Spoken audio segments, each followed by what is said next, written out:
Hello again, everybody. This is Joe Larson. You're watching the 505 on Racing Show. Welcome.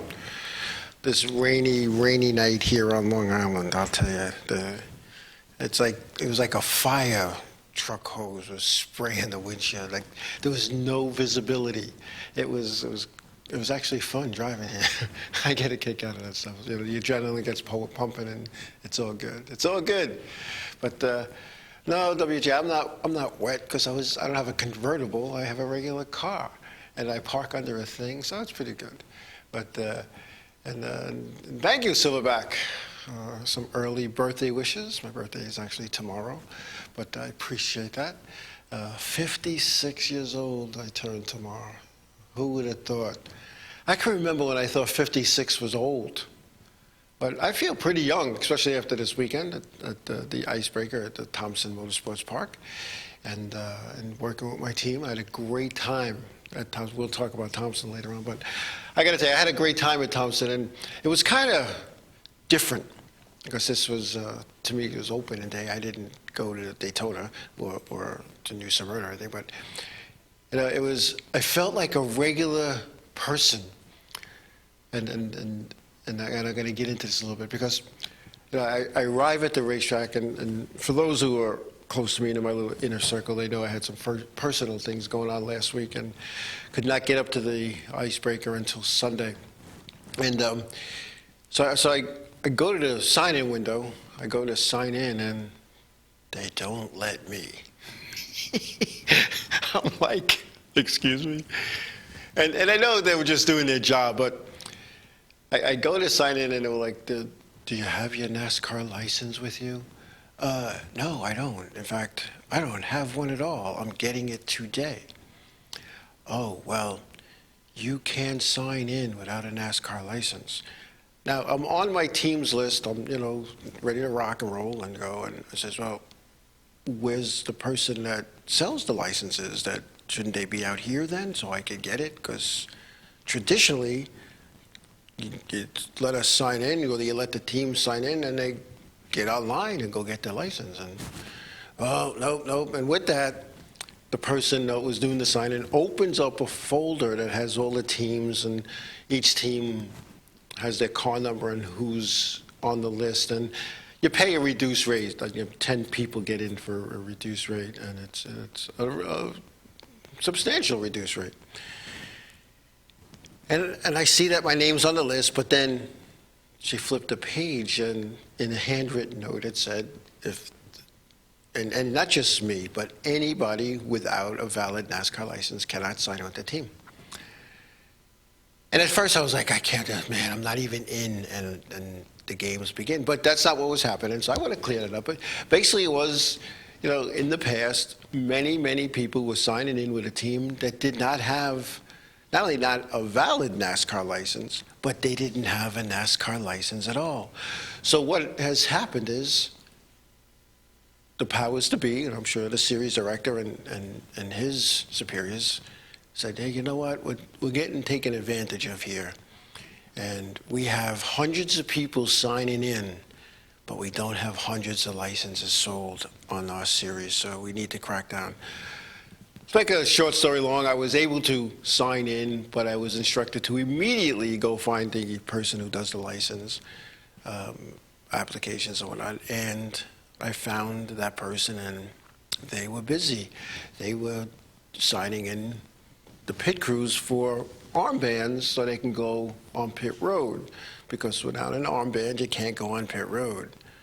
So I, in my infinite wisdom, get on this line. Because I'm not used to this line stuff. I'm just not used to it. It's all new to me. So I wait on this line, and I get up there, and I go to get my wristband so I can go on pit road with my team, and ask, do you have a NASCAR license? So I said, well, no, I have to get that from you, because that's what you do. But right now you're not doing that. You're doing wristband sign-in or handouts. But you'll just have to wait. Okay, I'll wait. I could follow the rules usually. So I do my wait thing, and the line kind of dissipates and papers are shuffled around. and new papers are out, so I get online again. This is pre-signed for the next event. Oh, and you need your NASCAR license. I'm like, I don't have one. Remember, we had this talk. Well, finally, and I had mine all filled out. I had the form filled out. I had it, mailed to me. I had my check all made out, ready to go. And all we needed to do was say, here you go. And all they needed to do is give me a receipt. Finally, I get my NASCAR license. I find my team. We have a good time. Wade Cole, the car owner, whatnot, his car was not 100% ready, so they put the 33 side panels on the 83 car, and he went racing. And he did a nice job. He started 20th, finished 16th on the lead lap. It was a good run, and I believe that the only damage to the car was a little nick in the right rear quarter panel. So, yeah, my racers, welcome to our side of things. See, I was on that side from like 1975 to 1996. So I guess I needed a reality check. I needed a reminder of what that side is like. And I know, rules are put into place because people have learned to circumvent the rules. Now, I understand that a lot of people played games with licenses. I know that. I knew that for a fact when I was an official. And I also knew that some of the competitors would purchase a Southern Touring Series license because it's a heck of a lot less expensive. And I know some of the teams would use their weekly license, but the understanding back in the old days with the old regime was as long as they were licensed, they had a license and everything was cool. But again, people took advantage, and NASCAR had to shut that door. They had to, like when you push the envelope, NASCAR has to seal the envelope. Well, NASCAR had to do what it had to do for this license thing. And I'll tell you what, I'm all for it. Because, you do have people taking advantage, and it's up to NASCAR to put that in check. And God forbid somebody got hurt or injured, and technically they might not be covered. But MyRacers.com, things change over the years. And when you say things change, our touring series, the modified tour, the Whelen Modified Tour, it has changed, and a lot has changed with it. The number of races we run, the number of cars we have, the officiating staff. Looking back to my early years in the tour back in 2000, 2001, 2002, and I kind of just filled in at a race here and a race there, it seemed like the officials were a tight-knit group. The series director was a little closer to the people. It wasn't the officials were his workers and he was the boss. It was we did this all together. And what it's become, I'm going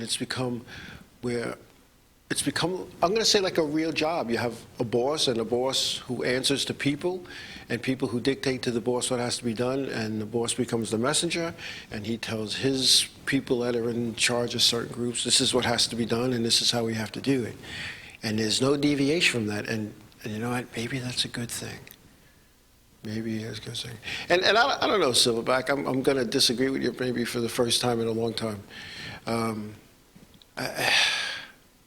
I hope that's not the case. I hope.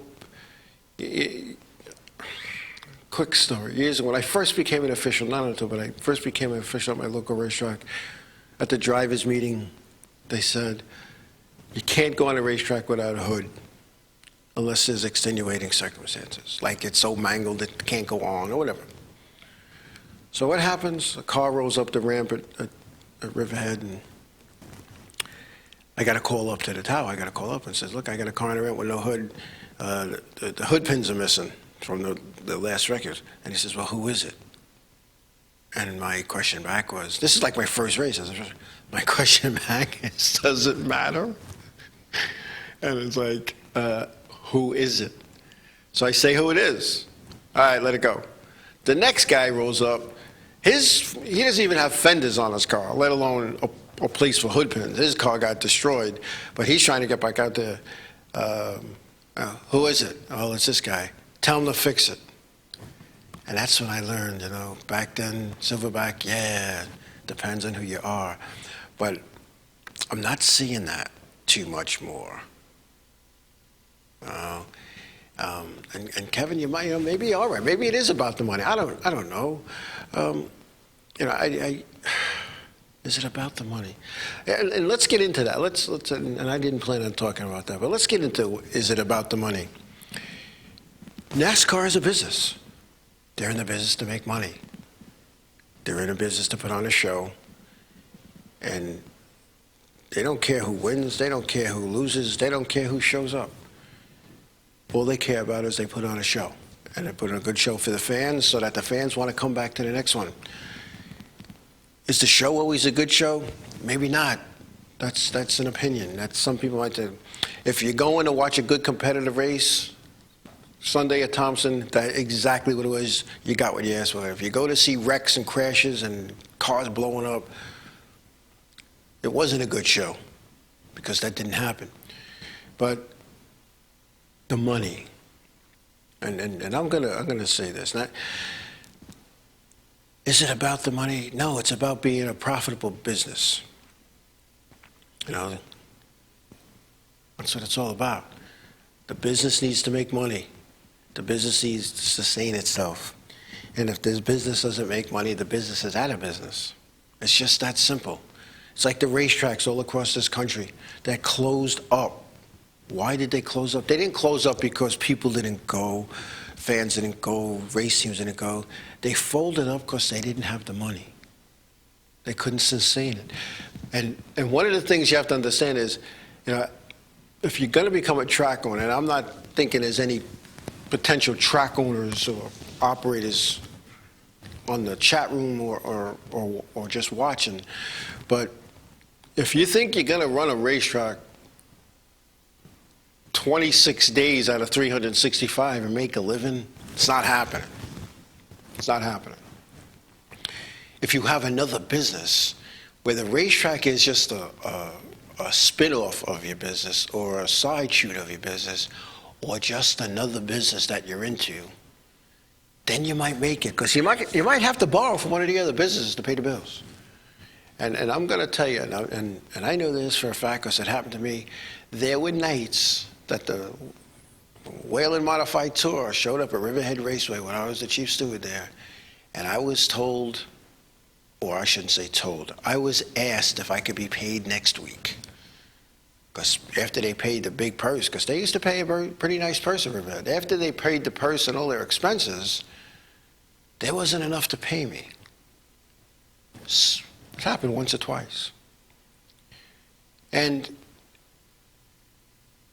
that's part of running a business. Sometimes you have to dig into one business to support the other business. I know that all too well. I own two businesses, and some people don't really know that.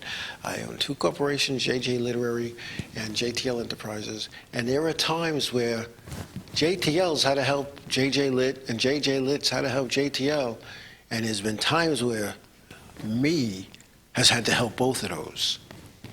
It's just how business works sometimes. You take from one pot, put in another. When you get recouped, you pay that one back. It's just like a business. I give myself a loan. I give my business a loan. Racetracks are no different, folks. Racetracks are no different. And NASCAR is no different, right? They got to make money. They got to make money. Otherwise, there wouldn't be a NASCAR. And they have shareholders to answer to. They have people to answer to. It's just that simple. So, we're going to take a break, believe it or not. We'll take a break and we come back. I'm going to talk about licenses and fees and things of that nature because there's something that was an eye-opener to me. So we'll talk about that when we come back.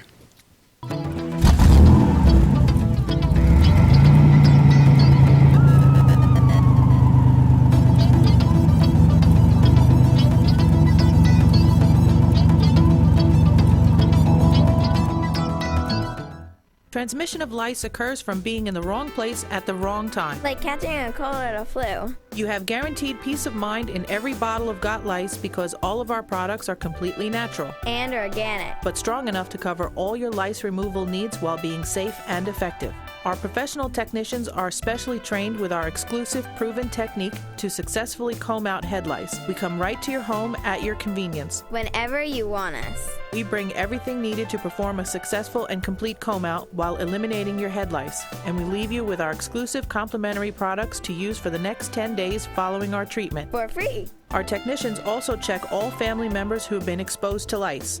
Please visit us on our website today at gotlice.co or feel free to call 24 hours a day, 7 days a week at 646-257-0121.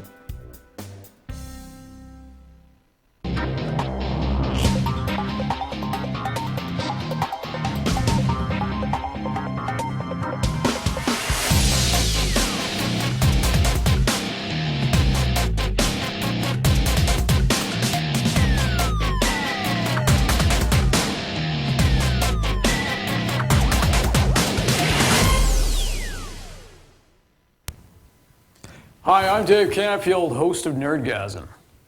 I'm Joe Winchell. Nobody likes me. And I'm Peppercorn Montgomery. Tune in every Wednesday night only on nradio.com to hear the greatest nerd discussion of all time. It is Nerdgasmic. It'll be the best nerdgasm you've ever had.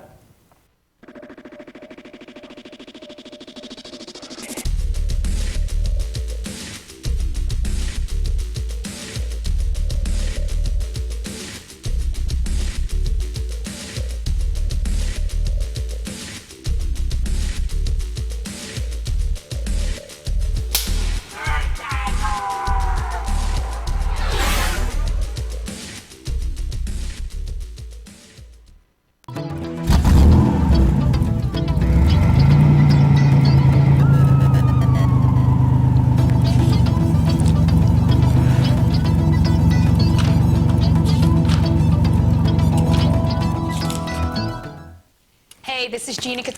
Hey, we're back. Yeah, I wanted to talk about license. You know, it's funny for those in the know. It looks like I'll be running some MRS events, the Valenti Modified Racing Series, for various reasons I'm not going to get into here, but those in the know why I'm going to do that, and partially it's because I just want to race.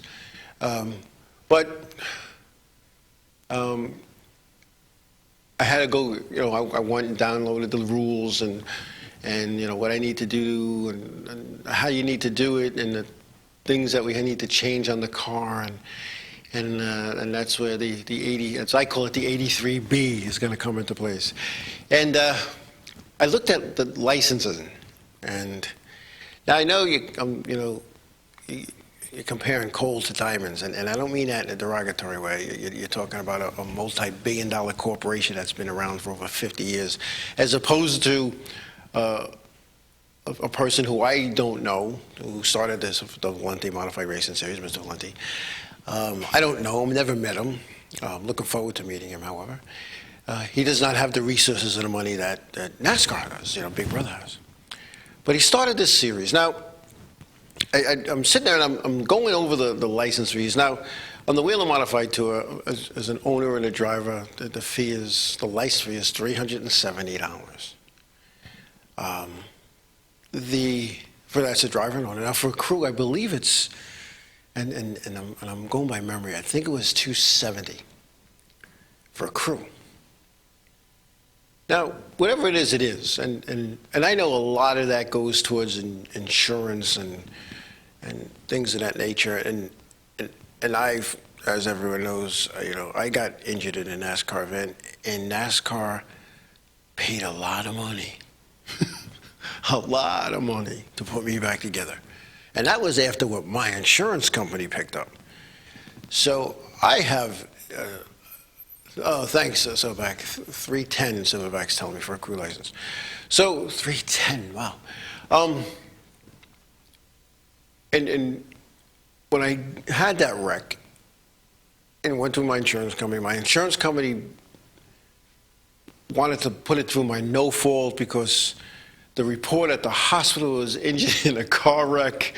And my insurance company's like, well, this should be no fault. We shouldn't be paying, and it had nothing to do with no fault. And NASCAR wrote this whole big thing explaining what it was, that I was in competition in a sporting event, and that's what happened, and that they would pick up what's not covered. And my insurance company, you know, after my co-pays and my deductibles and all of that nonsense, there was still a hefty bill left, and I'm talking like 6 figures.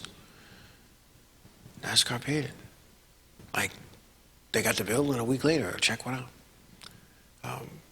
One of the hospitals charged me like $14,000 for incidentals. Submitted to my insurance company. They wanted to know what it was. They wanted an itemized bill. It was University Hospital Stony Brook. And the governor at the time, to save money, decided that they weren't going to itemize bills anymore. This is the bill, pay it. So my insurance company said, well, we can't pay it because we need an itemized bill. Well, we're not sending you one, so go after your client, go after Joe. And I got this letter from the Attorney General. They were suing me for this $12,000 plus court costs, all this other nonsense. I sent it to NASCAR, and in like a week, 10 days, the bill was paid. So I'll never complain about the amount of money we got to spend to buy a NASCAR license. I will never. And I just recently threw away all that stuff because it was 20 years ago, and I don't need to keep those bills and receipts anymore. And it's not like I can write them off because you know, I can't even amend the 1996 tax return because you just can't go back that far. So anyway, I'm going through the MRS rule book that I downloaded, and I'm looking at license fees. A car owner's license is $200, driver's license is $100, and a crew member's license is $10. And it says right there, the crew member's license is $10, and each crew member needs to have a license for identification purposes only. Now I know, God forbid, if, you know, I or somebody else gets torn up or mangled up or busted up in an MRS race, you're probably on your own for insurance. It's a chance you take, just like any other sport. You want to be a rodeo star, you might get thrown from a horse, you might get hurt. You want to be, you know, I don't know, a gymnast, you might fall off the balance beam and knock your front teeth out. Every sport has a risk. A football player, running back, running through the line, gets his knee twisted, he's done and can't play football ever again. I mean, not necessarily so in today's day with technology and medical advances, but you know what I'm trying to say. Every sport, every activity you do, you could get hurt. And if a golfer is riding his golf cart, falls off and tears his ACL, he can't go to the golfing association and ask to be paid. He's got to go, or she's got to go to his or her insurance company. So that's where I guess with NASCAR is, NASCAR does take care of its own, and I'll be the first to say that. So, you know, is it the difference between the MRS license and the NASCAR license, a considerable difference? Absolutely. Is that one of the reasons why many of the drivers and teams on the MRS series are former NASCAR wheel and modified tour competitors? I'm thinking so. And there's a lot of other reasons. There's the number of tires you're allowed to buy, and you're limited to what you can buy. And it's not like you can buy 20, but you can only bring 4 on pit road. You know, you're limited to what you could buy. You know, you're limited to tires. You could only buy 4, I believe, is what the rule said. And that's on an MRS. And if you do cut one or slit one or blow one up, you have to bring that to the official in charge and show that official, I can't use this tire, I need a new one.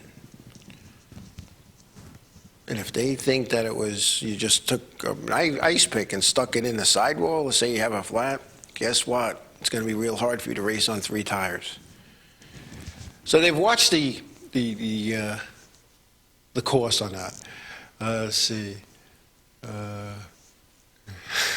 I like the golf guys saying professional golfers cannot use golf carts. They have to walk. I love it. Leave the golf cart to the experts. I really should golf guy, because I'll tell you, my last golf game, I shot like a 140. And I used the golf cart, too. Yes. But I do love playing golf. It's another sport I do for the fun of it. And in fact, my boss wants me to go out and play golf with him on Wednesday, like with all the doctors and the lawyers. But yeah, that was good. Golf guy, you got me on that one, golf guy. And WJ, you're not supposed to agree so easily. But anyway, so these licenses and whatnot, I have no problem paying that. I just don't understand why the difference is so great. I'm not saying the MRS should up their rate, and I'm not saying NASCAR should lower theirs, but why such a big difference? And I'll probably ask that question at one of the MRS events that I'm at. Anyway, on a serious note, and I don't normally do stuff like this, but there's something I got to do this. Riverhead Raceway Figure 8 driver Arna Peterson will be sitting out the 2014 season because his son Jason was injured in a sledding accident, I believe back in December. Jason broke his leg, and amongst other things, nerve damage, tendons, ligaments, all kinds of stuff. And he was in the hospital for quite some time. And because of the cost and things that are not covered by insurance, Arna Peterson will be sitting out the 2014 season. And with that being said, the 2013 Figure 8 champion, Kenny Hyde Jr., will be accepting donations to help pay for Jason's medications and treatment, which the family cannot afford. Let me tell you something. Arna Peterson is the type of guy who'll help anybody. If you got a race car, you don't have a race car, whatever you have, whatever you need, if he could help you, he'll help you. And he needs help. Now, I'm not saying, to go write a big check and send it out, but if there's anything you can do to help this guy, get in touch with Kenny Hyde and get him. I'm sure you can get him on Facebook. You could message me. I'll get a hold of him.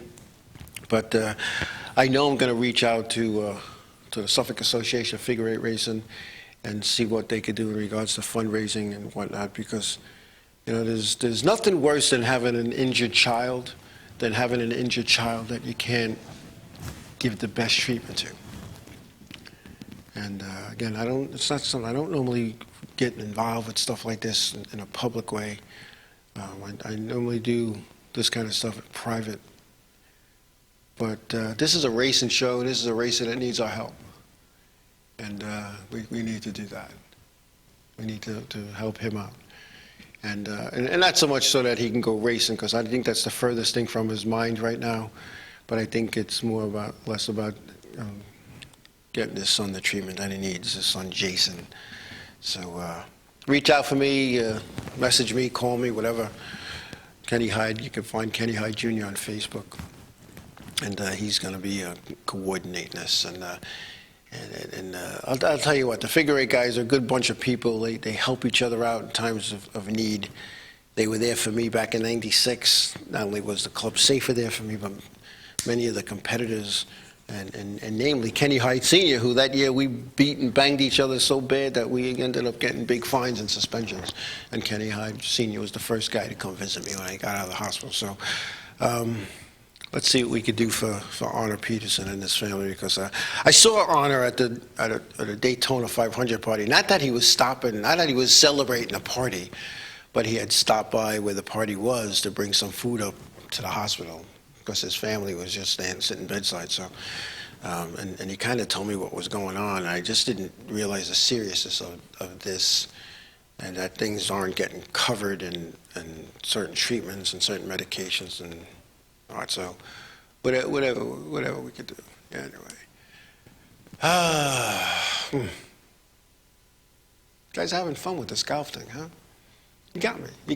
All right, you got me. I don't normally admit that, but you got me.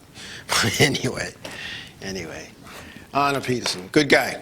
A good guy. He's very helpful. In fact, he offered to help me out when I was looking for some stuff to do with my Figure 8 car. And in fact, it was the year my guy was driving for me and the car got destroyed with a week left in the season. Arna came back and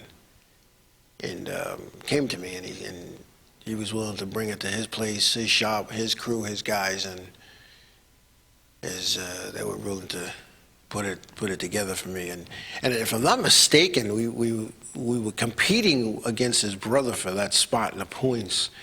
And it was a matter if we showed up, we passed his brother, and if we stayed home, his brother passed us. So, but as Bob Finan put in the Facebook, this Arnold Peterson is one of the first people to help anybody. And so let's see what we can do. All right. What are you saying? Oh, yes. Here we go. We're going to talk about the medical care and the Obamacare, all that kind of. Our show's becoming political. It's just, it's.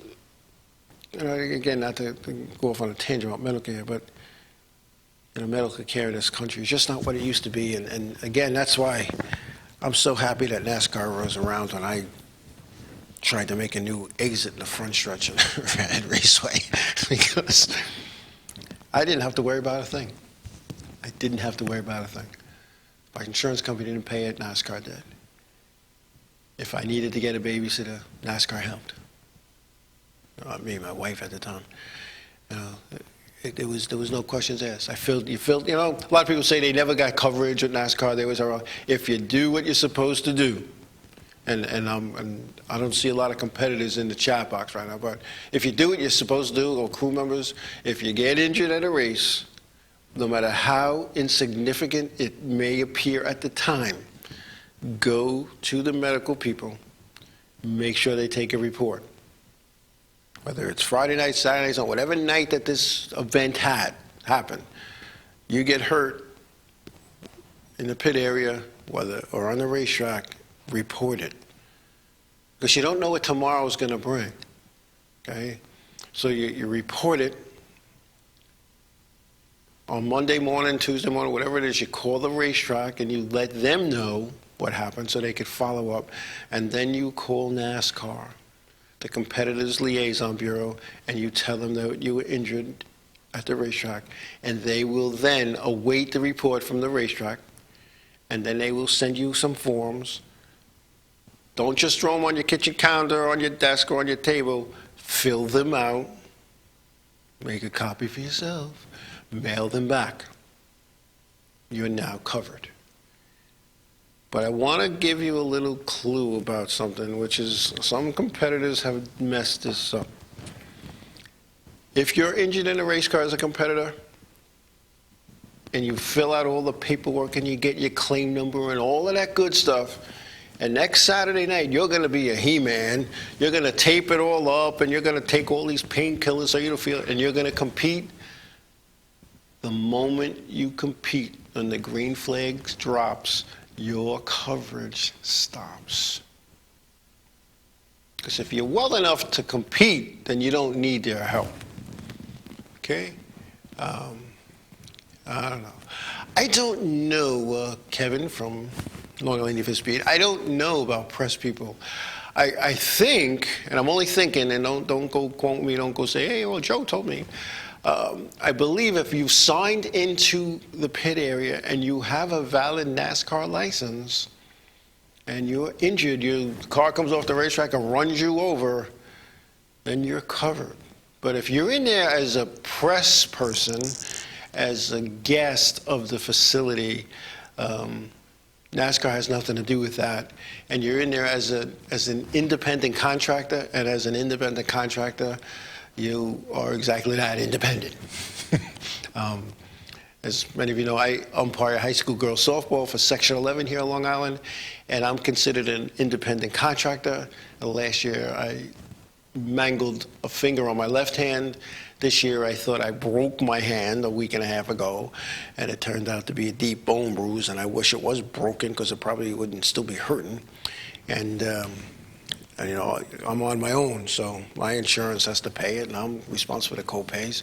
However, my accountant did tell me, because I am an independent contractor, I can write those medical expenses off for my 1099. So, anyway, but and you'll probably need that firm or maybe another one, but just that's why it's just good to have the NASCAR license. So anyway, Wow, time flies when you're talking about stuff that you like talking about. We're going to take another break. When we come back, we're going to talk about the icebreaker at the Thompson Motorsports Park, Thompson Speedway Motorsports Park in Connecticut. We'll be back.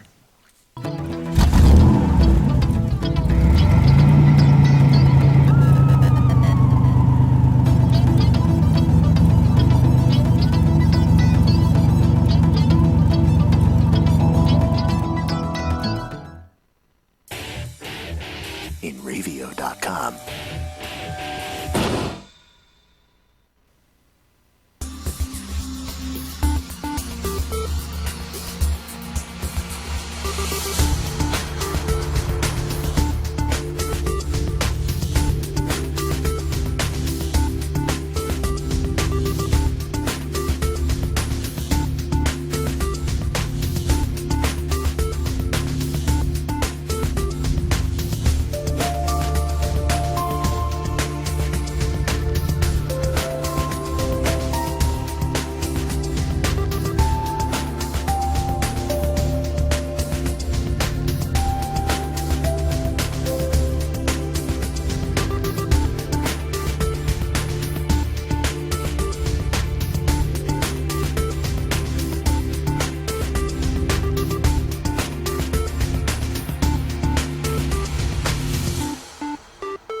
Transmission of lice occurs from being in the wrong place at the wrong time. Like catching a cold or a flu. You have guaranteed peace of mind in every bottle of Got Lice because all of our products are completely natural, And organic. but strong enough to cover all your lice removal needs while being safe and effective. Our professional technicians are specially trained with our exclusive proven technique to successfully comb out head lice. We come right to your home at your convenience. Whenever you want us. We bring everything needed to perform a successful and complete comb out while eliminating your head lice, and we leave you with our exclusive complimentary products to use for the next 10 days following our treatment. For free. Our technicians also check all family members who have been exposed to lice. Please visit us on our website today at gotlice.co or feel free to call 24 hours a day, 7 days a week at 646-257-0121.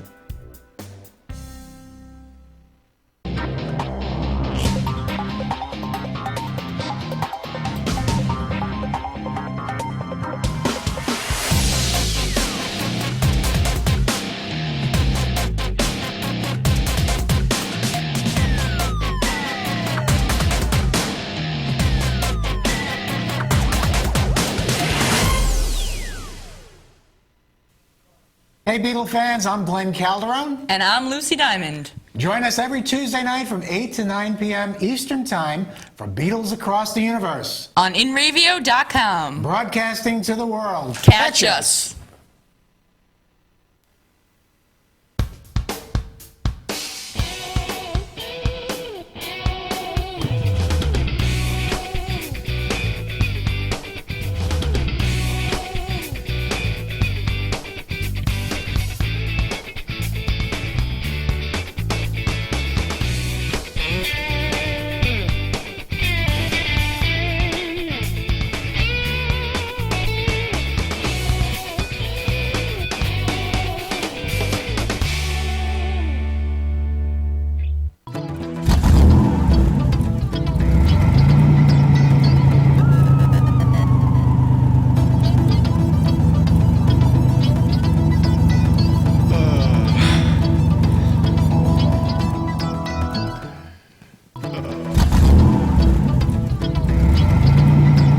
I'm cracking myself up here today, I'll tell you.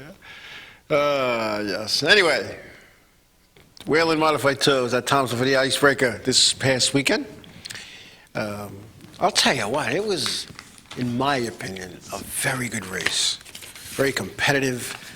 There was numerous lead changes. There was a lot of shuffling near the front, a lot of shuffling in the middle. It's good. It was a good one. Justin Bonsignor collecting his 4th career tour win.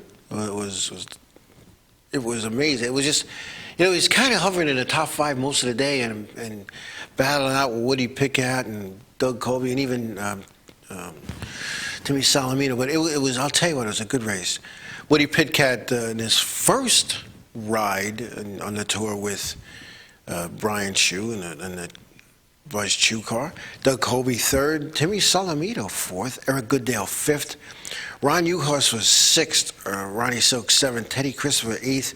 Ryan Priest ninth. And Jimmy Zacharias rounded out the top 10. 5 rookies started this race. A nice crop of rookies. Salamino Zacharias, Melissa Fifield, Tommy Barrett Jr., and TJ Zacharias made the attempt to run. 2 drivers failed to qualify. Gary McDonald from Long Island and Dave Cesarulo both lost motors on Saturday, and without having a backup motor to be able to put in, and they were done. The only concern I had looking at this event this weekend was the entry blank showed 37 available spots and only 25 started. And I can remember in years past, and you know what, maybe I'm showing my age, maybe I'm one of those guys that I didn't like when I was a young guy. Back in my day, I remember sending cars home for this event. I remember having 50, 55 cars. I remember teching cars Friday in the rain because if we didn't do them Friday, we were going to finish them on Saturday in time for practice and qualifying. So there's something going on with some of these teams. And when I looked at the Valenti Modified Racing Series, when I looked at, when I was told, not that I had to run that series, but I had to do certain things at certain racetracks, the MRS was, as far as I was concerned, the place to go. And I'm looking at entry, from last year anyway, I'm looking at 40 cars, 42 cars, 44 cars to start 24. 4 heat races and a consolation race. And I'm like, wow, you're going to be on your game. So if you have 40 cars and 4 heats, that's 10 cars in each heat, and they're taking 5. You're not riding around. You gotta muscle it up to get in there. And then if there's one consi and 20 cars are in, and you have a consi or a B-main, whatever you want to call it, but 24 cars that take the last 4 spots. It just, I don't know. And when I look at the names of many of the competitors, I'd have to say a good portion of them were former tour teams. I mean, Justin Bonchard is this week's winner at Thompson, is running select races in the MRS this year. Roland Pennick's got some stuff going on in that from a tour competitor, regular tour competitor. And I know, and I've always said this: a racer is a racer. A racer is gonna. This is one of the things that happens, and Joe's gonna get on his little horse here in a minute. When I first started doing this, I know I said this a million times. We race every week. You didn't look at the schedule. I mean, the touring guy might have to look at the schedule and know where he or she's going to. But my weekly place, I knew from this date to this date, we raced. The touring series, when I first went on the touring series, there was 26 events. I just stored away the T-shirt that listed the schedule on the back of the shirt. 26 events. Basically, you run it almost every week. And what happens is a racer is a racer. So they're going to look at that schedule, someone, they're going to say, got the schedule here. Hey, wait, we got 3 weeks off here. Let's see, where can we go? Let me get that. Let's go online. And they're going to race other places. And what happens is this. A place that you raced for years and years and years, all of a sudden the schedule starts getting a little lighter. Some teams like it for budgetary reasons. Some teams don't. I, for one, don't like it. Other people do. So they're going to say, well, you know what? Wait.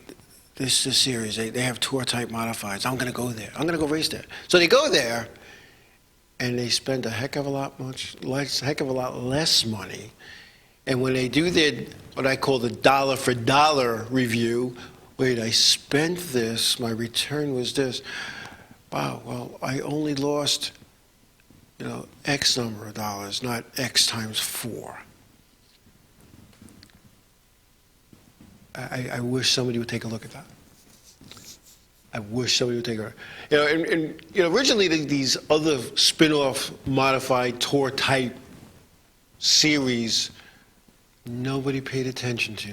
they're not going to last. They're not going to this. They're going to run out of money. They're going to have this, and they have one catastrophe, and they're going to be sued to be out of business. But it's been years now. Now it's been known as different names, but every year it's a little bit bigger and a little bit more competitive. And are you going to have situations where the teams aren't going to like a call in boat series? Absolutely. Are you going to have situations where, that guy's getting favoritism? He's not, but the perception is that he is. Wow. And then somebody that goes to that series and have a friend in there who has a friend who has a friend who has a friend, and all of a sudden, you get treated maybe a little bit different with the gray stuff, or somebody's leading you in the right direction that you need to do this, and that, as opposed to a nobody who just comes rolling with a car and a bucket full of money. I don't know. For a friend of mine, who shall remain nameless, said something about when he went to that series, he raced a couple of races at the MRS, and then he didn't race. He took like a month off for personal reasons. He got a phone call, where are you? Now, I don't know, that made him feel good. It really did. I don't know. But, the people who don't have the money, yeah, I'm sure. But when I'm looking at the cost to run this season, even though it's just a handful of races, it's a boatload of money. But you know what? You only live once, enjoy it. I don't want to look back and say, man, I wish I would have did that even just once. What is it? As my race used to say, Doug Coby wasn't going to be a regular this year. The year he almost won, that's correct. But his position in points after the beginning of the season changed. That is so true. They were going to run a limited schedule, and they kept running well. And his car owner was then just trying to find the money to make it happen. And when it was all said and done, that they ended up being the champion. Yeah. And Kevin Bass is saying the ROC series is the same way. It's I'm going to call it less expensive racing. I don't want to say cheaper. But it's tough out there. And not only in the touring series, but the weekly series. Look at the car counts in the weekly series.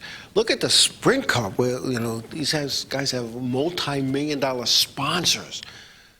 How many cars do you see driving around the racetrack? There's nothing on the hood. There's nothing on the fender. They're doing it because somebody lent them a motor, and they had to come up with tire money. It happens. It happens. So, but again, I had a concern. 37 cars were scheduled to start that race, and it was only 25. So now, as a track operator, I'm going to look at this and you know what? The icebreaker, man, I made it. Because the back gate, meaning the pit gate, the garage gate, whatever gate you want to call it, that's what pays the bills. So you set a purse structure up that you're expecting 37 cars, and you're figuring, 10 people per car. Crew chief, car chief, driver, whatever, owner. So you're expecting to get 370 people in there, for this event, let's say, just in this class, this division, at, let's say, $50 a head to get into the pit. Think about it. That's a lot of money. So now you have a purse structure that's put in place where, your back gate's going to cover your purses. So that everything that comes in the grandstands and the concession stands and the souvenir stand is your gravy. When you got to start mixing those monies, I know if I was a track operator, I would say, you know what, wow. I think next year's icebreaker, we're going to start 25 cars or 30. I don't need to start 37. They're not going to show up anyway. So, I'm going to start less cars. And it becomes a snowball. And you're right. The weather was gorgeous, WJ, and there were a lot of empty seats, and there would have been a lot more empty seats, but because There was a whole big giant section of grandstands just before turn one that are no longer there, that were taken down as part of this road course reconstruction thing. So if those people had been spread out into those stands, the crowd wasn't going to be that good. There were a lot of empty seats, and it wasn't like it was a threat of rain or rain the day before. The weather was, it was cold on Saturday from what I'm told. I wasn't there. But Sunday was a nice, nice day. And then, and they put on a great race. So anyway. But that's just a concern. It's just a concern I have. And I don't know. There was a lot of cars that they're saving it for next week at the Waterford for the two MRS races, the original one that was rained out and the one that was scheduled for Sunday. And speaking of the Whelen Modified Tour, Rowan Pennick, regular tour competitor, according to Area Auto Racing News, is building a chassis from scratch. Now, most of the competitive teams use a Troyer, which is the most common. There's a couple of Spafcos and some Raceworks and some CDs, like myself. And the Old Blue number 3, that's a chassis built by BRE, Bowler Racing Engineering. Rowan Pennick is doing his own thing. Now, I know in order to build a chassis and have it approved, you build it, you build your prototype, and it goes to the R&D center. The R&D center goes over with a fine-tooth comb. They tell you what needs to be changed and altered and fixed and whatever, and it goes back to you. You make those changes. And it's a back-and-forth process before they'll, approve it for competition and approve it to be sold or distributed to the race teams. So I wish him well with that. It's anybody who is willing to take a chance like that, to go out of the box. My hat goes off to them. And Don Barker, former owner of the 2 team years back, and who was very instrumental in bringing championships to the 2 team, with Todd Zaidi, is spearheading this engineering effort to build this new chassis. So it's, I wish him well. I really do. Rowan's had Mark Pennick, great guy. I had nice conversations with him over the years, and I wished him well. Now, speaking of Old Blue, missing from the icebreaker for the first time I can remember was the number 3 of the Bowler Racing Engineering Enterprise. Mike Bowler has said that they plan on running 8 selected races on the Valenti Modified Racing Series with George Hurley as their driver. Now, Ted Christopher drove the car last year, finished 10th in points, and from what I understanding is they couldn't come to terms with any available driver to drive for them in 2014. I was already taken, so they knew not to call me. No, I'm only kidding. They're not looking for my type of caliber. They're looking for somebody who's winning right out of the box, and that's not me.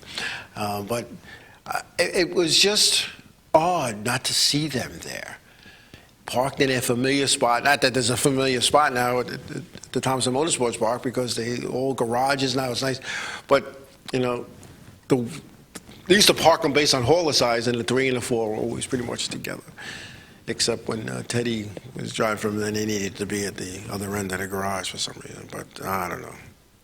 It was changes were coming. And but I just got a whisper in my ear. It says, "All right, you got 2 minutes." I was like, "Oh man, this time's really flying." But I'm the only 2-hour show here. But anyway, to not see them there, I was walking around the garage area just trying to look around and see what was happening, and check out the new paint schemes of Koski, and I didn't see them, and I was like, "Wow, what does that tell you?" When a team that's been there not only since the start, but before the start, is not there, I think some serious questions need to be asked. And I think they need to start. When I say they, NASCAR needs to take a look at that. And I'm not. Please don't misinterpret me. The people who are from NASCAR will listen and are watching this show. It's constructive criticism. I'm a businessman.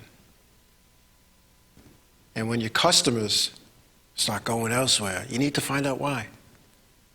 And you need to be realistic in your understanding of their reasoning. Maybe they need to change, and then you got to respect that as a supplier, because that's what you're doing. You're supplying a venue for teams to race, and race teams are NASCAR's internal customer. And without internal customers, the external customers start staying away too. And I'm wondering how many people were sitting in the grandstand saying, whoa, what happened to Old Blue? Where are they? And I saw some of the crew members from the 3 team kind of walking around, and not even walking around together. They were kind of, the ones I ran into were kind of walking around by themselves, and they felt out of place, almost as out of place as I felt. Because this is that was my first icebreaker that I wasn't an official in, I don't know, 12 years, 14 years, almost a lifetime ago. So, something I wish they would take a look at that. I wish NASCAR would take a look at it and see what's going on with some of these teams that are just doing other things. I don't know. Anyway, Southern Modified Tour. They were at South Boston this past weekend. Andy Seiss was doing it. George Brunhustle III was second. Denny Bonner was third. Luke Fleming, fourth. Jared Bertucci was fifth. Burt Myers, sixth. Jason Myers, seventh. Gary Putnam was eighth. Joe Ryan Osborne was ninth. And Kyle Ebersol was 10th. So that's how that went. Southern Modified Tour will be at Langley next weekend, and the Whelen Modified Tour will be at Stafford at the last weekend of the month. I believe it was the 25th and the 26th. K&N Pro Series East, the next event is at Richmond, the same weekend as the tour is at Stafford, on April 25th. So that we got some stuff going on there.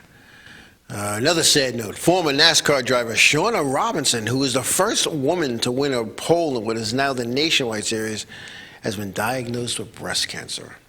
So our prayers go out to Shauna Robinson.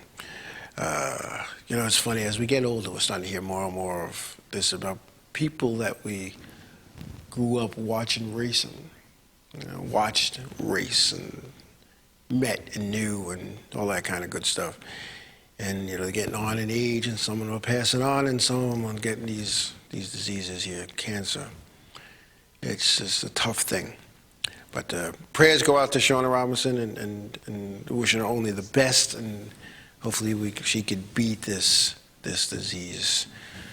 Hopefully. Anyway, let's see again. April 6th, Cher Lloyd at 8 p.m. at the Paramount in Huntington, New York. Go to ParamountNY.com for a list of all their shows.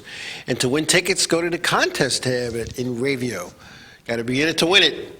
And I know there's a couple of people on my show that watch and listen and chat who have had the opportunity to win some tickets to the Paramount, and they had a great time. So click on it, check it out, InRavio.com. Go to the contest tab if you want to go to see Cher Lloyd and the opportunity to win tickets. Also, April 12th, the Psychedelic Furs, 8 p.m.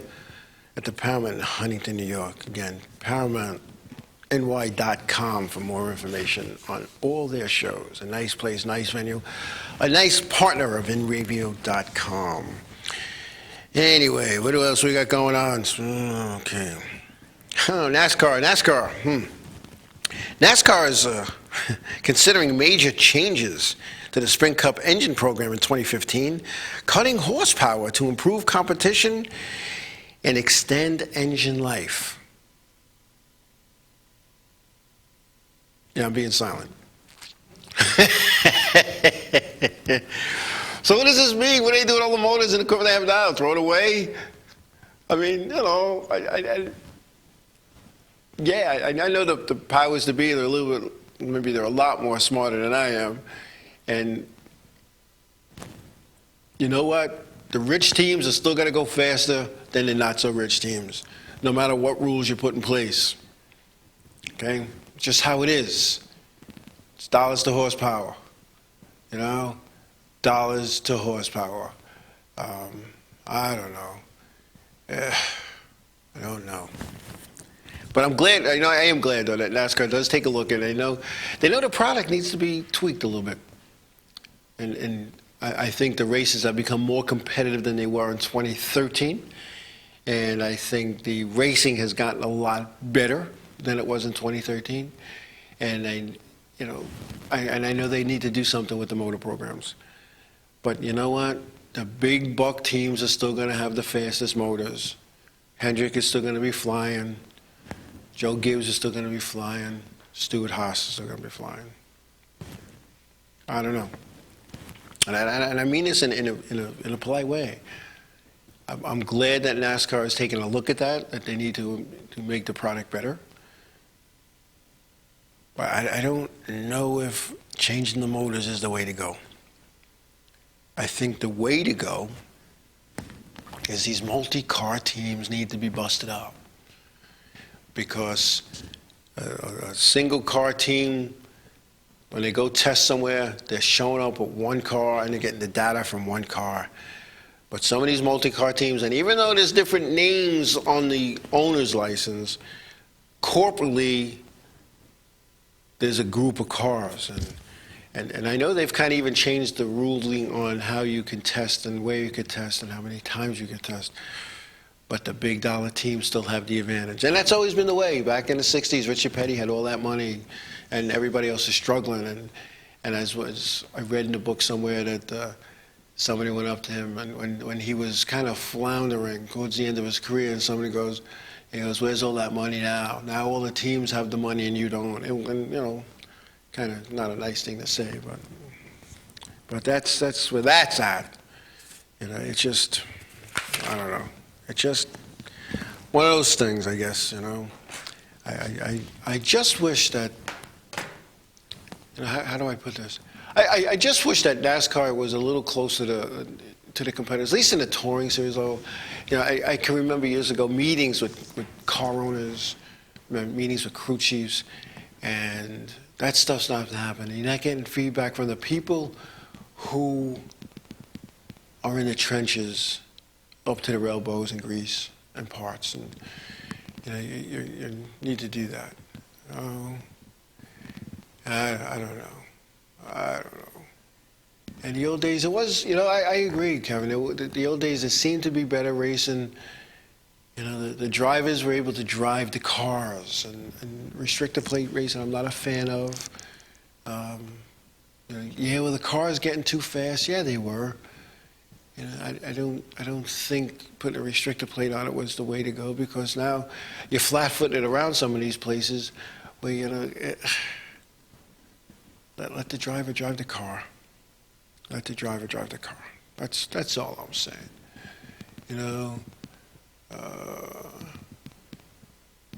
What is it? MyRaceNews.com is, NASCAR needs to change the rule to say only 2 teams per corporation. I agree. I'd like to see one. You take the multi-car teams out, and I think Jay Slice and I talked about it. We figured it out one day. There'd be 30 cars if every one of the owners, even the corporate ones, were only allowed to have one car. Jay Slice back from baseball. How do you play baseball in a rain? Wasn't it raining, Mr. Jay Slice? I don't know. And 22 figures in. You got home late yesterday, put on Fox Sports 1, hoping to catch Victory Lane, and it was not on. And not one word on the sticker about the race being postponed, and I have to agree with that. And that's not a NASCAR thing, that's the broadcast thing. There's no communication. The fans are, maybe at the top of the show they said that, or all right, we're going to sign off now. This race has been postponed until tomorrow at whatever time. They didn't do that. And of course, I was away and I was doing, my Thompson thing. But it's just, I don't know. I think a single car team, you make it happen. And and these other series, the Nationwide series, it wasn't. I think the Nationwide series now has become the like the R&D for the Cup guys. You know, the same thing with like, this is what I think. And then, here we go again with Joe Jinks. But what I think is this. I don't think the Nationwide should be racing at the same place as the Cup guys on the same weekend. Just my opinion. Just my opinion. I think that, I know for logistic purposes and for staffing issues with officials, they do that, they need to do that. But that would solve two things. The Nationwide drivers have an opportunity to race against Nationwide drivers, and the Cup guys can go race against the Cup guys. I don't know. It's just one of those things that, you know, I feel, I'm losing my earpiece, that they should do. You know, that's one of the things they should do. I don't know. I'd like to see some touring races on Cup weekends, on that Friday afternoon or Friday night or even Saturday morning. I think that would be a good thing. I think it would be better for the fans. I also feel by doing it that way that these Cup teams and Cup team owners can see some of the other talent. You know, you see a lot of talent coming out of the K&N Pro Series, but what a lot of people don't realize, a lot of the team owners in the K&N Pro Series are the same guys that own Cup teams. So that's become their development program. And NASCAR has a development program as well as a diversity program, and it seems to be working very well to get some of these younger people and minorities into our sport. And a lot of that has to do with marketing as well. You know, you want to reach as many fans and ethnic groups as you can, that you possibly can, because then that's kind of threefold, because now you've brought in a whole other ethnic group, demographic, thank you, that now is interested in the sport, which now you could sell sponsorship to their type of businesses, or sponsors now could reach out to this demographic group and gather new customers. So it's a good thing. I love it. I wish they had that 20, 30 years ago. Not that, you know, I was a young guy looking to get into a program, but you know, back in the day, if you had the money, you were in, or if you knew somebody who knew somebody, you were in, and if you had talent, you were in. But money buys it. Money buys everything. But yeah, what are they talking about? The races or weather races? You know, people were saying they couldn't find the race, or 2 channels dedicated to sports. No need to put it on a regular station. And you know, years ago, you're right. You know, I can remember, you know, every once in a while back in the 60s and 70s, Wide World of Sports, in their 90-minute show, dedicated 30 minutes to a Cup race. You basically saw the start, a few wrecks, some pit stops, and the finish. And then we had the flag coverages of the Daytona 579 on CBS. And then I can remember ESPN coming in, covering the races start to finish. And you knew that's where the race was going to be. But like with most other sports, NASCAR's going to sell their show to the network that bids the most money. Whether it's CBS, NBC, ABC, Fox, whatever, you know, they're going to do, who's going to come up with the most money? They're going to sell their product to. Just like, you know, years ago in our local racetrack where, you know, ESPN and ESPN2 came in and they wanted to cover the what they called the World Championship Figure 8 race and the World Championship Demolition Derby and the Rollover Contest. And then from what my understanding is when they wanted to come back and do it again, the powers to be at the local racetrack wanted a lot more money for that. And ESPN and ESPN2 said no. You know, And I'm thinking, wouldn't you want to have your racetrack showcased on national TV? And wouldn't that be a bargaining tool when selling sponsorships for your racetrack? Hey, buy a billboard at a racetrack, that billboard will be on TV, I don't know. And, and MyRacers.com was saying in the beginning, Fox put some races on the FX station. And that's okay, but let us know that. You go to the TV. First of all, a television guide today is like a book. And, it's based on what cable package you have, DirecTV, whatever way you get your TV. And, you don't have an antenna. Where back in the day we had channels 2, 4, 5, 7, 9, 11, and 13, and it was all foggy. There are 900 channels, 1,000 channels sometimes that go through. And then I was looking for a race a couple of weeks ago, and I'm flipping, I can't find it. I couldn't find it. And then you go to the guide. Well, because the race was moved or was delayed or whatever, the guide wasn't matching what was shown. It just wasn't. So I don't know. And some fans don't have all those channels. You got Fox Sports and Fox Sports 2, and you don't have them all. I'm not saying it's a bad thing, but I guess that was a way to, I guess, I don't know. Wow, this is not part of the basic package, so if you want this race to be on TV in your house, you have to upgrade. And I'm sure the marketing people at NASCAR said, hey, look at all those people who don't have that channel. They're going to want to have it now. And again, it's all business. It's all business. Anyway, I believe we got Kevin Basic on the line from Long Island Need for Speed. Kevin, you out there? I believe he's there. Hey, Kevin, you out there? Hello, Joe. Testing. 1, 2, 3, 4. Kevin, Clear. Go low. How are you, buddy? All right. You're talking about the Cup cars. You know what you could do, too? I swear to God, one car, one team, like I always said before. Get rid of that freaking fuel injection. Go back to a 4-barrel carburetor. You're only allowed so many cubic inch, all that stuff. Another thing, get rid of that onboard computer stuff. Get rid of all that stuff. Go back to the old ways, and the guys will have to figure out everything by themselves. Don't have to rely on a freaking computer chip, all this other stuff. I'm telling you, it would work. And like I said before, get rid of those multi-car teams. It's no freaking good. Because if I wanted to do it from up here in New York as an independent, I didn't even stand a chance, even with like Ryan Preece in the freaking car. Yep. You know what I'm saying? It really is. They're ruining their sport.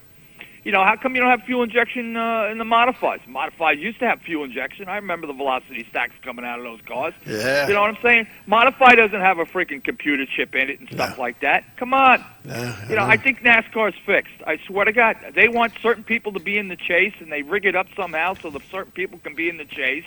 And it's not fair.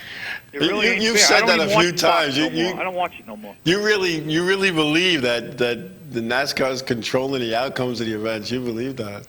I think so. I swear to God, it's like the WWF. I don't even watch it no more. I swear to God, I don't watch. The only time I watch NASCAR is if the modifies are on. It's the only time I'll watch a NASCAR race. But I watch Indy cars. Indy cars are much better. Right. Passing, everything else. They only allowed so many boosts in their carburetor thing or whatever they got. Yep. And they use it when they have to use it and stuff. Better racing, I think so, in that class. Formula One, I mean, that's better racing. They're always passing in there and stuff like that. NASCAR should follow the way the other sports are going, because remember we used to have, what the hell was it? Not IROC. What was the other thing that Indy was? That was under... the IRL? Yeah, no, but before that it was under, started with a C. It wasn't IndyCar. It was under a C. What the hell was it? They still run sprint cars and midgets and stuff. Yeah, I'm not sure. Oh, what the hell is it called? Kart.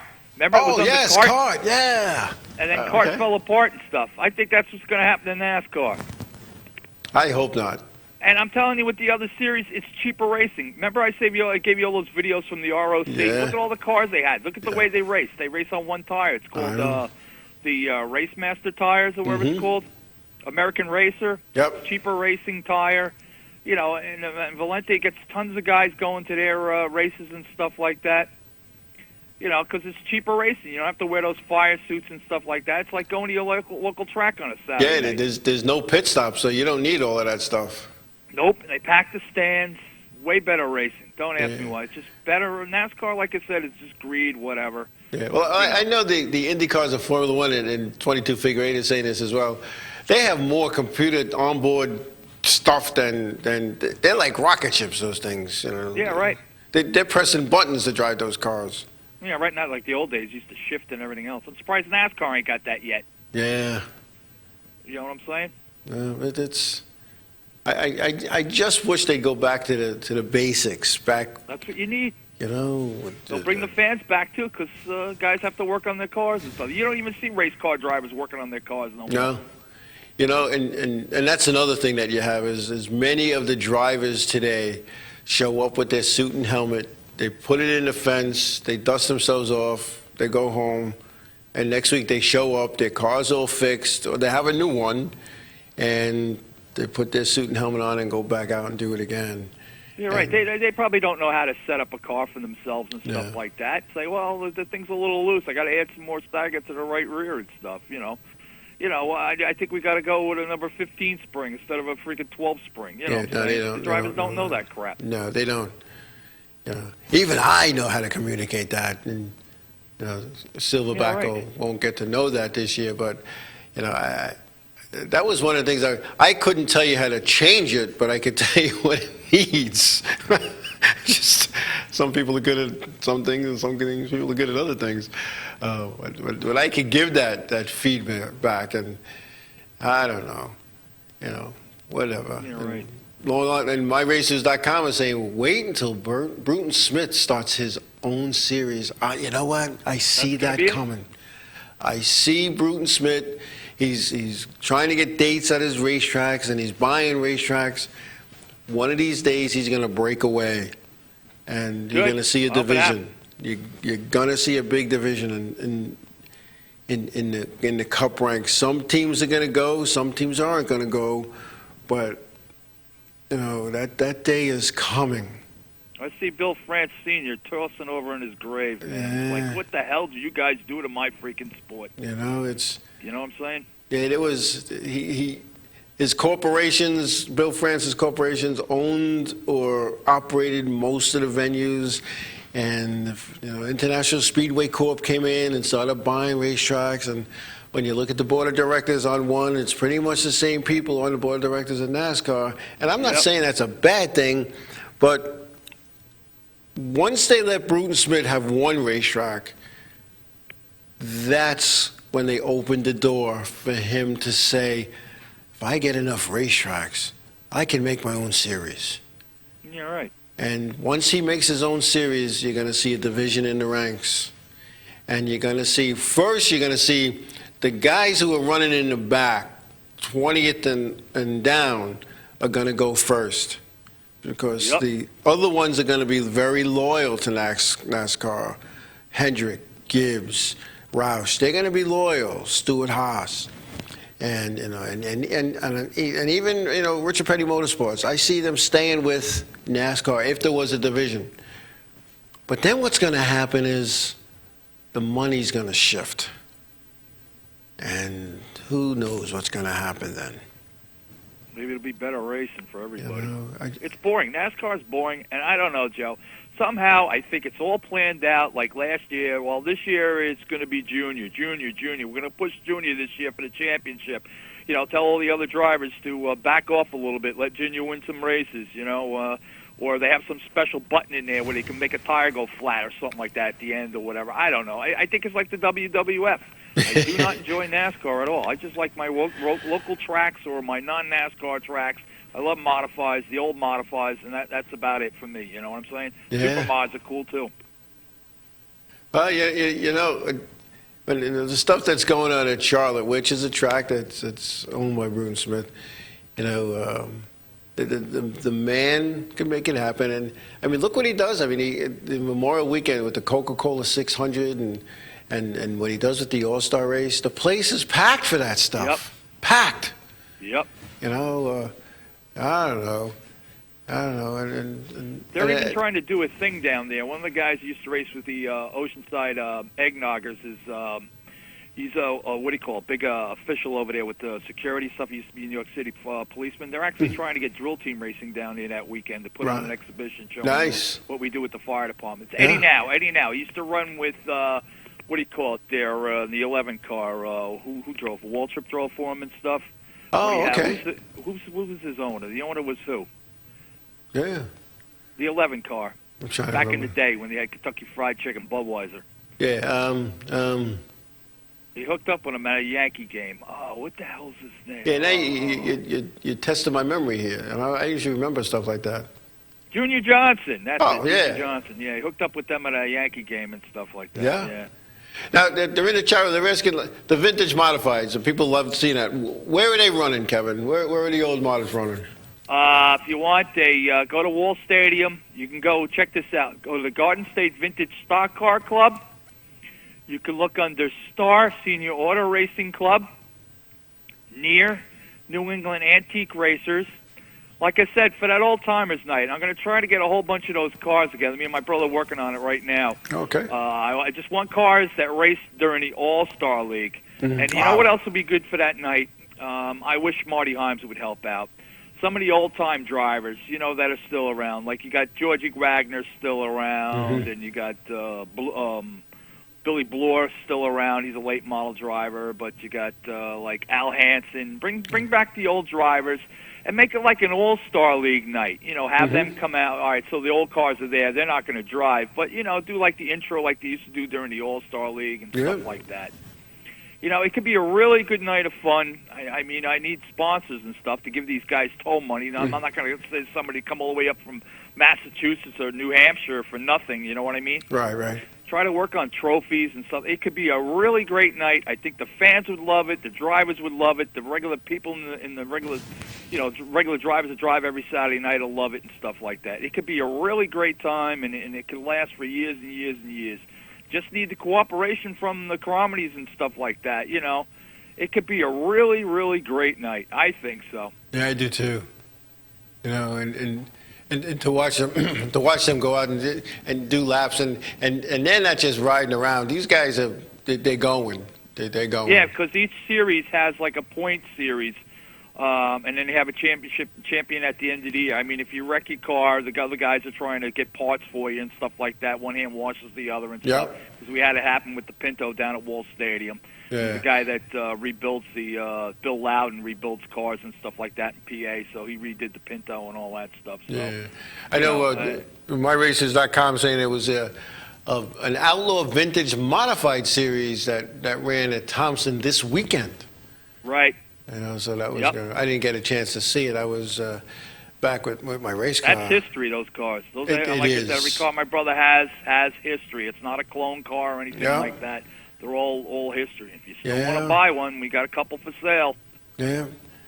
We'll put you in the Ron Bouchard Vega when he comes down. I'm ready, man. Sal Liccardi Jr. has the Pinto. That's his car. It'll always be his car. I have respect for the old man, too. I was watching some old videos I found on YouTube of Sal Sr. racing against Charlie Jazombek and stuff like that. I remember when I was a kid, believe it or not, watching Sal Liccardi race at Islip in the 39. And, it was... It had like the silver sides and like maroon, the Vega, maroon top and bottom. And I remember that, man. Yeah, I had my show last week. It's now on Tuesday nights at 8 o'clock on Channel 115. I don't have what do you call it anymore? Hop Hog and Brookhaven's gone. Nobody submitted paperwork, so we're back to our old way. Yeah. But I had stuff on I found on YouTube and stuff from National Speedway and stuff like that. The old drag racing stuff. Wow. I had that on there, and I found some old fire department stuff from back in the 60s and all that. Right. Yeah, and I'm kind of pissed off at my fire department because we went to Richie from Macbeth's, spent $30,000 for a B-truck motor, which they don't need because the B-truck motor was running like a raped ape last year. It's one of the fastest B-trucks out there on the circuit, and I think it's a waste of like $30,000. Meanwhile, the team has their own fundraisers and stuff, and they're asking the department for money. I'm not for that. I mean, I did it for 35 years, but I'm not for that. You know what I'm saying? You got your own money, use your own money. Exactly. Nah. Yeah, like my racers just saying that the old Jazambek offset chassis, to watch that race again would be awesome. I actually have videos. I have to send these out to you guys. I have a whole bunch of tapes for you and Walter that I got to be at least 20 tapes since the beginning of the year and stuff like that. I got to give you these guys this stuff. I'll mail it out tomorrow. I'll split it in half. You both can have 10 apiece. Yeah, I have those are the the address. days. I put it in the book and all that when we were out at that trade show. Yeah. So I'll send them off to you. Yeah, no, that would be great. Because I'll tell you what, I love the old modifieds, and I think every local racetrack that ever ran modifieds should have a vintage or nostalgia night at least once a year, if not more. You know? They do it other tracks. Just Riverhead Yeah. don't. We have it when they have the Chazumback night. It's always the same cause. You know? And I have the connections. Me and my brother have the connections. We have people that want to come, but last year they told them to stay home. So what are you going to do? They still want to come. Yep, you know. yep. So let them come, please. That would be fun. I would love to get an old modified. I mean, I have this nice, pretty fire suit, nowhere to use it right now. Yeah, we'll throw you into Vega. Vega's all been rebuilt by Sal Licardi Jr. and the old man before he passed away. Yeah. So, yeah. Those are the days, you know? Yeah, the old man used to know setups and stuff. He used to tell me and Steven what to do, and we used to do it and stuff. And Sal's like amazed, Sal Jr. You That know, old technology. but when you say stuff like that, when you know, like a guy like the late Sal Licardi Sr. and what he knew, and when these guys they pass on, they take that knowledge with them. Yep. You know, and I just not too long ago spoke to Phil Kurz, Vice President of Whelen Engineering, the Motorsports Division, and he's trying to convince me to write a book about some of these old guys while they're living, about the stories they have and the knowledge they have. And I keep telling him it's not my style, what I write. But you should do it, Joe. I have pictures a lot of for people you, are saying know that, man. You know, talk to the Ed Flemkes and the Jamie Tomanos who ran years ago. You know, Mike Stefanik, Ed Cox with the stories he has and the knowledge he has about modifieds, and all those guys from the old days. Jimmy Spencer. You know, because when they're gone, all that stuff's gone with them. Yeah, right. I was just saying, I talked to Timmy Salamino about driving the Jazumback Vega, and I go, how is this compared? And even I talked to Ronnie Silk about it. How does these cars compare to today's car? He goes, these are a little bit quicker, but there's really no difference. The only difference is the horsepower, and the handling's the same, and everything's pretty much the same, believe it or not. I'm like, really? Timmy was a guest on our show, and he said that. He said they definitely have more power and more bite off the corners, but other than that, they were the same. Same. Yeah, especially out of a quarter mile. Anyway, we got to take a break, Kevin. I thank you for calling in. I thank you for your words of wisdom, and we need to work on that nostalgia thing and get some of these old yeah, timers. if anybody's interested in a sponsorship for trophies or anything like that has a business, we'll make it a good night for you, believe me. Really. We just need a little bit of money coming in for helping out, because I know the track's not going to help out. So yeah, you know, it's like doing the Whelen Modified Tour. The fans shouldn't have to put in. You know what I mean? The track should just have the money and put in. You know the way I feel about that. Yeah, you got it. All right, Kevin. Thank you so much. Thank you. All right, have a good night. Kevin Basic, Long Line 80 for Speed. We're going to take a break. We'll be back.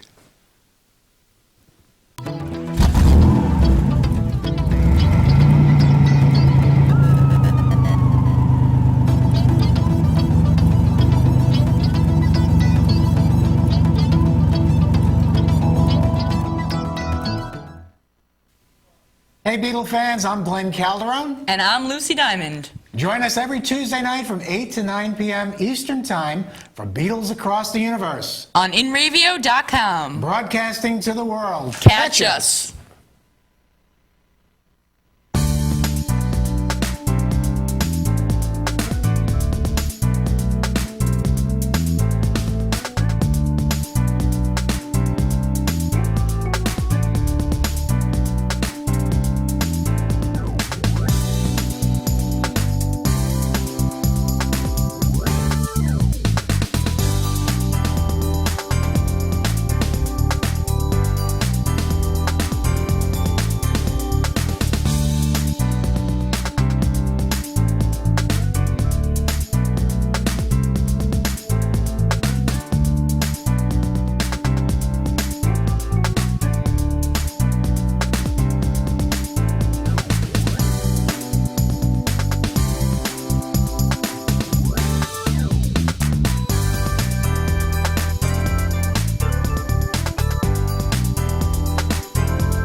Hey, this is Gina Cotillo from The Gina Show. Come join us every Wednesday, 11 a.m. Eastern Standard Time for celebrity interviews, Reality Reel with Billy Charles, funny stories with Brian Kinnear, and much, much more. The Gina Show can be found only on InRadio.com, broadcasting to the world. So come and catch us.